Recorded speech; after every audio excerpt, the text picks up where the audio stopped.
Okay. Well, hi, Adam. How are you? Good, thanks, Charmaine. How you going? Very good, thank you. And Awesome. Thank you so much for taking time out of your busy schedule to help me with my quest to educate myself and, others that are interested. No problem. Thank you for having me on. I really appreciate it. Oh, no, thank you. I was really interested, and thank you so much for reaching out to me on Facebook. I obviously, I'm looking to start on my property journey. And one of these things that I'm doing is talking to professionals like yourself to see how I can move forward in the future without, causing too much drama to myself. I'm very good at getting myself into a lot of trouble. Cool. Not cool, So- you know what I mean? Yeah, exactly. Are you able to tell us a little bit about yourself? Sure. So my background, to be varied, I started out as a police officer. Wasn't really wanting to do that for the rest of my life, then sort of left the police force, worked in government for a little while, then got into mortgage broking. Yeah. And I actually got diagnosed with leukemia about 15 years ago. Yeah. And that was really a big push for me that I didn't want to work for someone else for the rest of my life. I totally understand that. Yeah. You relate to that? Yeah. That's So, it. I thought, you know what, I want to go out and live life on my own terms. So, so I ended up mortgage broking for quite a while. Yeah. And getting into property, and I'd started doing some small property investments. And Yeah. when you said about getting yourself in trouble, first one, I got myself into trouble. So, so I started out as the world's worst property investor. Okay. So I was walking down Glenelg one day, completely, I had no investment advice whatsoever. Yeah. Walking past a display unit for Liberty Towers, which is a big apartment block which was going up. Yeah. And I'm like, wow, this is amazing. Went in, got pressured by the guy to sign on the dotted line and took the contracts home. And I thought, how could you lose money at Glenelg? Now, my wife and I, we bought this apartment and we owned it for 5 years. We paid $389,000 for it. We held it for exactly 5 years. Yeah. And the market, there's this thing called the property clock where, 12 o'clock represents the peak of the market. Yes. Yep. 6 o'clock represents the bottom of the market. So if you're buying off the plant property, it takes a year or two to be built. We bought probably 11:59 p.m. on the property clock. As it was starting to get delivered, the property market was dipping and going down. So we sold it 5 years later for $365,000. Yeah. And we were paying a mortgage on that thing along the way. And, so anyway, that's how I got started in property, making the worst decision ever. However, I got some advice, did some training and, spoke to a lot of people and learned what I needed to do. Yeah. The second investment we did was a success. So all went better from there.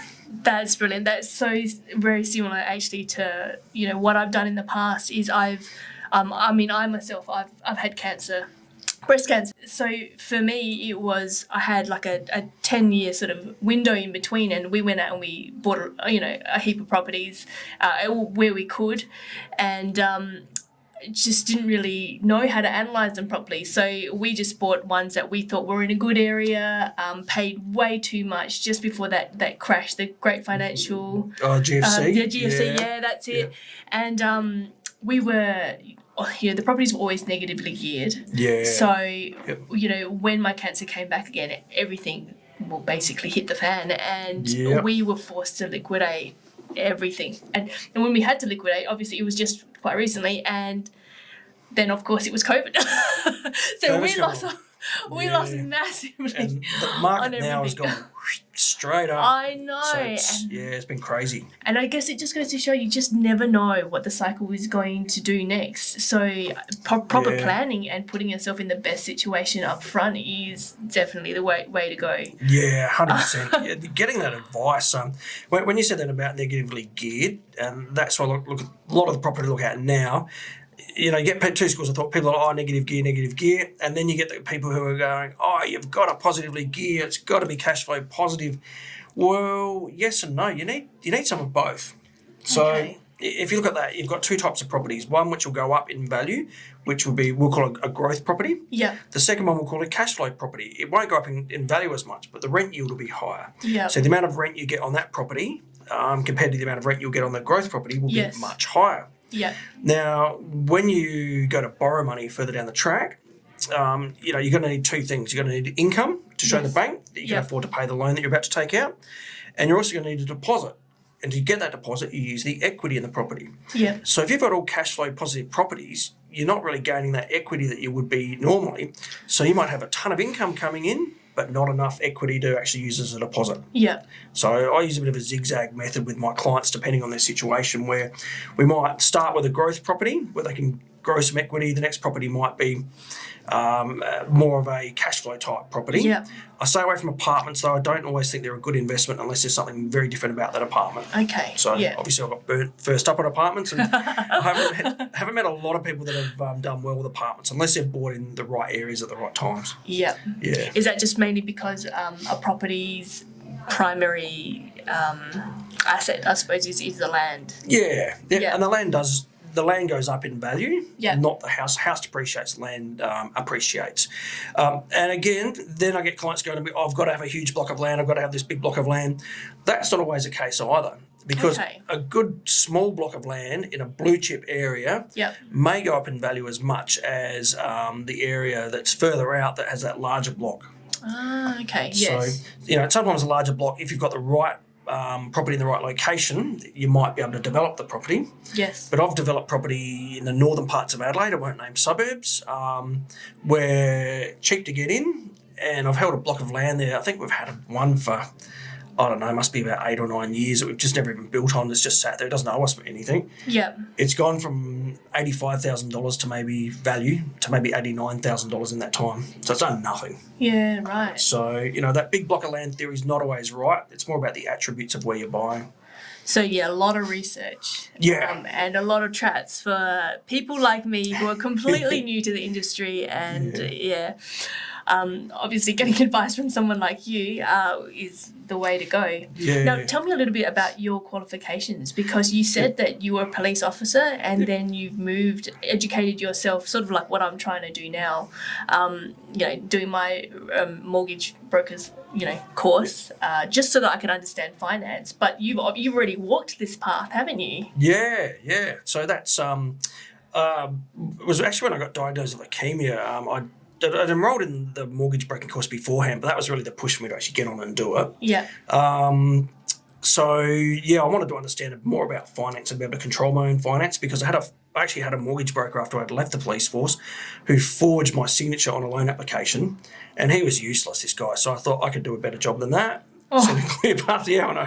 Their game? Yeah, I knowing know. that you're a police officer and forging your signature. Yeah, wow. So anyway, it's a bumpy ride that we all go on with property.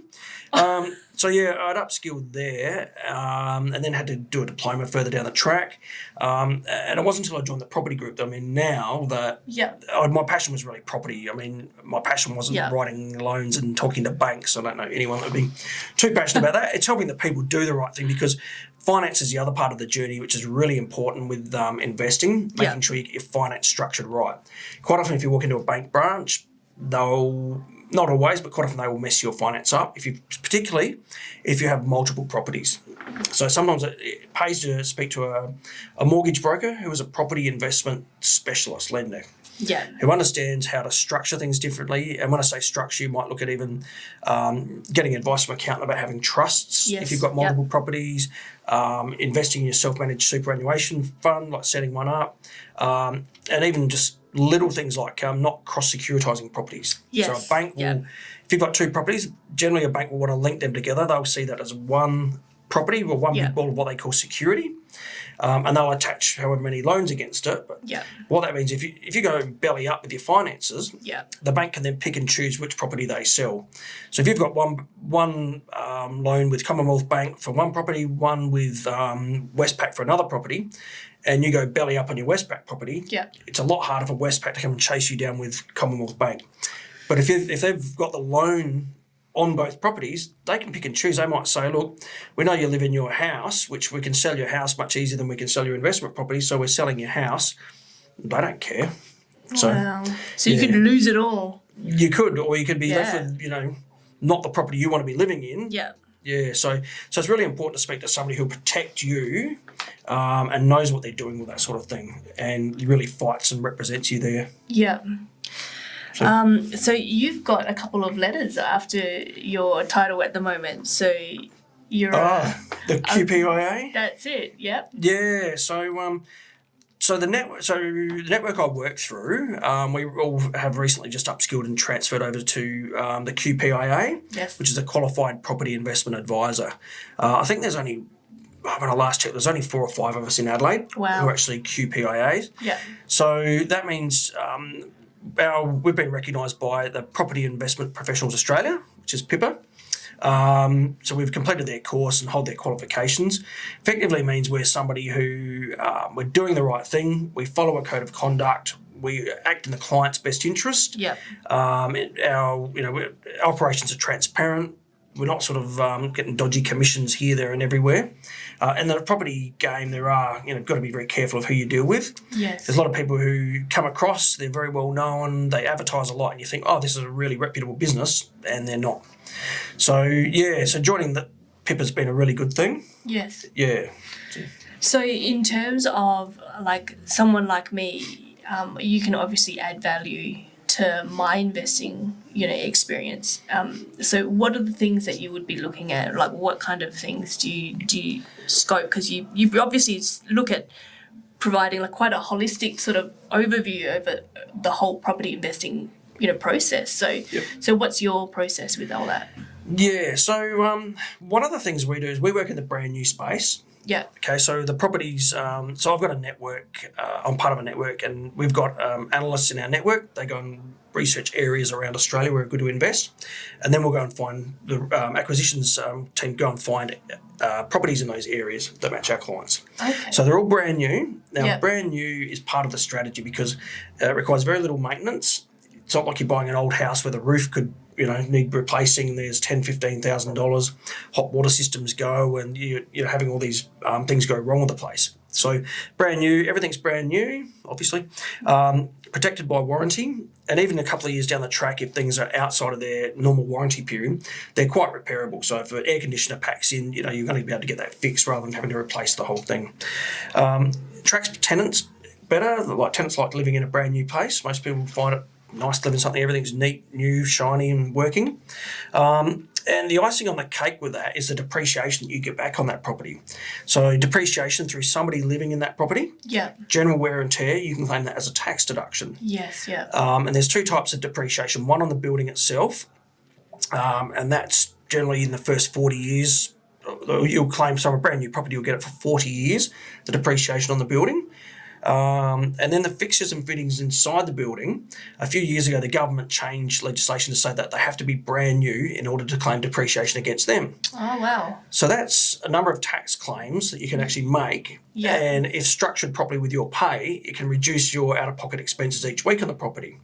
So first of all, somebody like yourself buying a property like that, it also depends on your income, but it can actually reduce your overheads and the cost per week to invest. So what I find with some people will actually help them to be able to maybe afford a couple of investment properties and duplicate that. So another strategy which I find really good for people maybe getting back into the investment market is rent vesting, where you rent where you want to live and then you buy an investment property that meets your investment strategy. So you might rent a property in Adelaide somewhere and buy a rental property southeast Queensland or Perth or somewhere else in Adelaide.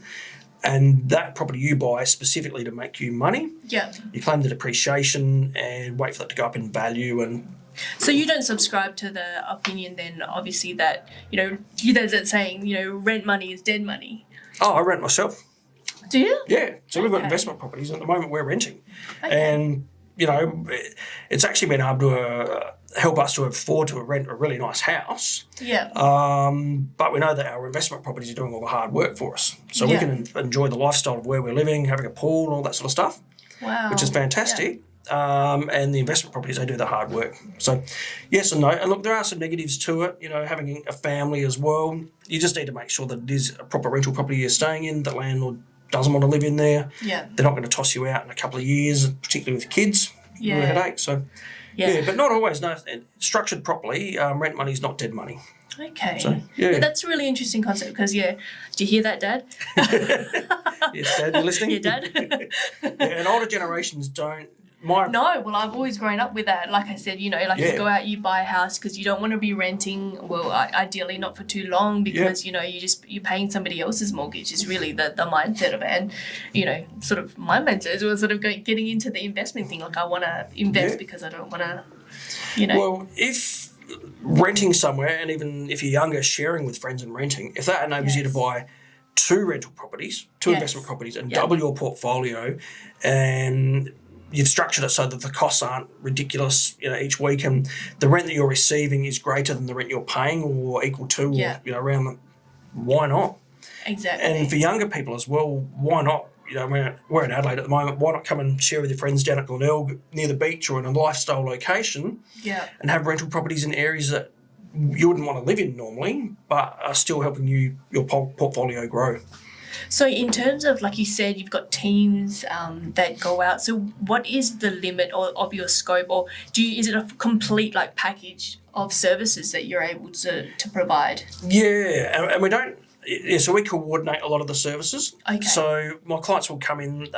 Generally, though, when we sit down, everyone comes in and says, I want to buy an investment property. Yeah. It usually works out they want to buy 4 investment properties. Yeah. And it's for things they don't want to work as much. They want to retire earlier. Yeah. They may even want to take a mini break, like a little mini retirement, where after 5 or 6 years you build up some equity in the property and then you decide to maybe take 30, 40 grand of equity out of that. Yeah. Use it for your personal your personal use, and maybe go and live in Thailand or South America or something for a few years, for 6 months or however long you can afford it, and then come back to life and back to your normal life and work again. So it was about my network. Yeah, well, just in terms of what services, you said you've got teams that go out and they obviously they help you source properties. Yep. So then you would you create the plan. Yeah. So I'll just go back one. I've lost my track. No, that's cool. I got carried away thinking about living in Thailand. Hey, who wouldn't, right? I went there last time. Oh my God, the food. I know. Anyway, we could talk about food for ages. Yeah. So when we sit down, we do that plan with people. It works out they want to buy multiple properties. So we do a property investment plan, which is anywhere from 60 to 80 to 100 pages. Sometimes it's a pretty detailed document. Sets out what properties they need to buy, the timing of where they're going to buy, not necessarily the location. We will. There's two schools of thought: the time in the market as well as market timing. Okay. I like to put them both together. Okay. So what my clients will buy long-term buy and hold properties. Yep. They're not flipping properties unless we've got that strategy, which is a whole different conversation. So you would go into that as well with a client though, if they wanted to do that? Yeah. So that's good. Which is it's a much quicker way to lose money. Yeah. Much I'll easier stay way away to from go. that then. Property development and flipping is a much easier way to go broke if you don't know what you're doing. Yeah. And if you're just That's guessing the key, on prices. isn't it? Knowledge. Yeah, knowledge, Yeah. 100%. And knowing what the end value of the property is going to be worth, how long you're going to be flipping something, renovating it, and subdivisions. Everyone thinks, I'm going to subdivide a property, I'll buy a block, turn it into 2. And my first conversation is, all right, and why are you doing that? To make money. Okay, do you want me to run through the numbers? And at the end of that conversation, most of the time people are like, so I'm going to lose money. I was, well, you might break even. So it's not always a guaranteed way of making money. So anyway, so we work out what my client's going to buy. And we've got an online platform where all of the properties are stored, all of the information. My team break down all the demographics. So important things like incomes in an area, unemployment rates or employment rates, people's occupation classifications, family structures, how many children, not how many, are they families of children, families in a location, percentage of rental properties is a big one. Yeah. So some areas will have, there's one area up in Queensland that I keep getting all this marketing for, just outside the Gold Coast, and it's 70% of properties are rental properties in that area. So these marketing groups are flogging these properties, really pushing people to buy them, but it's going to become a rental ghetto. So 7 out of 10 rental properties in a street are rental properties. Yeah. So what that means is if you've got an investment property in that suburb, your tenant leaves and you can't attract a new tenant, you drop your rent. Yeah. Your neighbour has the same issue, they drop their rent. Wow. The expected rental values across that whole suburb can just drop because of that. Gosh. The streetscapes aren't as good. Renters don't keep their house generally as neat as a owner-occupier does. Yeah. So we try to avoid those areas. So it's really knowing the network, and so the neighbourhood, isn't it? Yeah. Really having that research. And obviously, if I was to try and invest interstate, not knowing the area, I mean, I'd look on realestate.com and go, oh yeah, that looks really good. The numbers, cash flow, that's what I've been doing. Well, that's what research, when I speak, that's how I started investing. I was researching, I was just looking at realestate.com, scrolling the mouse going, oh, that's pretty. And then when I talk about research, so breaking down these demographics, what your vacancy rate is in a suburb. Is it over 3%? It's great that I'm going to be able to buy this pretty property, but am I going to rent it afterwards? Yeah, and knowing how to research is a skill in itself. Yeah. I think that's something that you have to learn. Yeah. Or be taught from someone. Or you get a team to do it for you, because that's what I do. So Correct. 100%, I don't sit there and troll through all that research. My eyes are just glaze over. My team do the right research for me and present that to me, so I then understand how to interpret that, and that's the main part of that. So getting that right, and when we say about investing interstate, we're borderless with how we invest. So I love South Australia. I've got property here. I've grown up here. However, my property in other states, there's other locations where our market might be rising and other markets might be rising. So it becomes, we need to remove the emotion with investing. Yes. 100% remove the emotion, and it needs to be a business decision. So I say to my clients quite often, imagine two businesses that you're going to buy. One's a cafe. It's got a really cool vibe. It's awesome. It's got a good social following, but it makes $50,000 a year. Versus a mechanic workshop. It's a bit grimy, a bit sweaty, a bit greasy. It's dirty, but that makes $500,000 a year. Which business would you be best investing in? I had one person one time go, oh, the cafe, it sounds great. But again, we've got to look at that with property. So getting on from there, once we've made the recommendations and our clients have bought the property, everything's maintained on our online platform, so they can see if it's construction, they can see it being built. All the photos are there. Okay. Yeah, so just we get progress photos at every stage. Yeah. Every email, every document is uploaded onto our portal. So our clients are then overseeing how everything works. Yes. And we won't look at a property unless somebody on our team has set foot on the dirt there. So none of my clients generally go and visit their investment properties if they buy interstate. They just see the money come in. So at the end of construction, that sounds good. It becomes armchair investing, really. Yeah, so it's a real turnkey product. Isn't it? It is, 100% turnkey. That my clients don't have to do anything, and they're generally pretty busy people that don't have time to go and do it. So they trust that we will do the right amount of research and find the right properties. So we also organise all the defect inspections, because just because a property's brand new doesn't mean there's not going to be small defects around. Yeah, you always hear about people having these horror stories about building. I mean, I've never built myself. I've always just bought existing properties. Sort of in my, was the better the devil you know, but to have somebody who knows what they're doing to then be able to set foot and really do a proper inspection and keep. And obviously, you also know the builders that you work with. That'll be they go through a heavy vetting process. Wonderful. So to actually get onto our panel of builders is quite significant. Yeah. So that we will then arrange depreciation schedules that show the tax that you can claim for the next 40 years. We'll introduce them to a rental manager, somebody we know, trust will do a good job, because that was going to be one of my questions. That's a whole other area of rental management. People go, oh, what do they charge? It's like, wrong question to ask. It's what do I get? Who are they? What's their experience is what you need to be asking. Because quite often the people that charge, a really low percentage on rental management, they've got a portfolio of, maybe 1,000 properties or multiple hundreds of properties that they're looking after. They don't have time to spend on your property.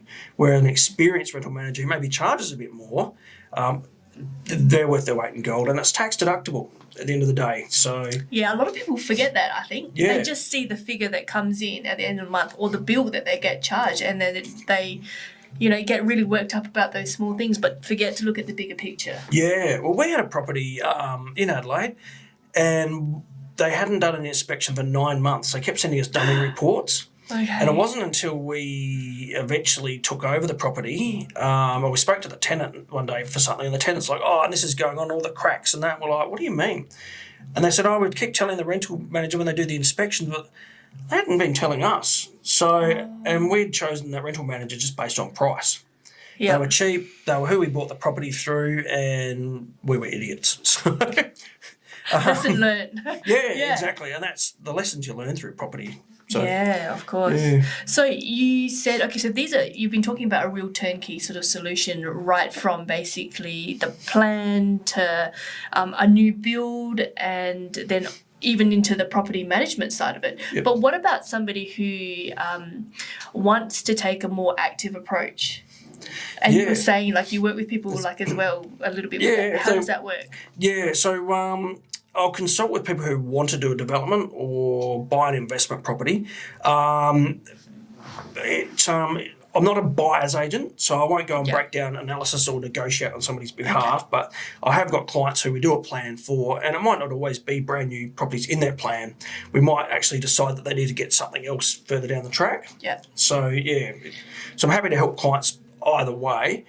I just know the ones I've had the most success with and the ones who've been able to buy multiple properties, they've gone through the path of buying brand new. And when we get to a certain level, like an asset base, generally we work backwards on how much they want to retire on. So once we build up a bit of an equity base with these sort of styles of property, it's then that we look more at, maybe to do some joint ventures to start to get into the development and the more larger stuff after that. So do you put together joint venture partners? Yeah. Oh, wow. So it's something that it's a newer thing we're doing, but and even we get some investors with properties that people that might have money, they need to be a sophisticated investor generally to lend you the money, or they've got money in their self-managed superannuation fund that they may lend to other investors who are flipping properties. Okay. So at a higher percentage interest rate, because you're getting money in the bank at the moment is useless. You're getting 1% if you're lucky. Yeah. So if you can get 7, 8, 9, maybe 10% interest by putting a caveat on a property that someone's developing, and they're lending the money to that can be win-win for everyone. The developer's paying higher interest rate to the person lending the money, but they're not having to go through the traditional bank channels. They get the money quicker, they can act quicker and do the development quicker. And then the person lending the money to the developer, they're getting 10 times their money. Yeah. So I suppose the next question then is basically, so private investors, I mean, all developers want private investors. One of the things obviously you raised is this higher interest rate, and a lot of people get put off by that because they think, well, I can get cheaper money from, hard money lender like a bank or something like that. But would they maybe be more flexible in terms? Yeah, 100%. If the bank lends you money, they'll control how they lend you the money. Yeah, because you have to meet that mortgage repayment, but... Yep. So if somebody lending the money privately, a private lender, they'll lend the money and they might actually lend the interest component of that as well. Yeah. Or not, you might not need to make payments along the way. Yeah, because that's the hardest bit, isn't it? Holding costs while you get it going. Yeah, so they'll wait till the very end when all of the properties have been... So imagine if it was a subdivision or a renovation, you bought a property at 400. Yeah. They lend you the money, the 450, which covers your stamp duty and maybe some money for renovation or a subdivision. You go and get that approved for subdivision and you've got an existing house there with another allotment alongside it. Yeah. It's now suddenly worth 700,000. Yes. Or, whatever the figures work out to be. On the sale of that property, that's when the lender will get their money back and the interest. So if it's a bank's going to want to say, well, no, we'll lend you the money. Yes. Or if it's construction, for example, we'll lend you the money, we'll release the funds through construction. Yeah. And it just makes it a lot harder. So a lot of developers will pay a higher price just for the flexibility of being able to get in and get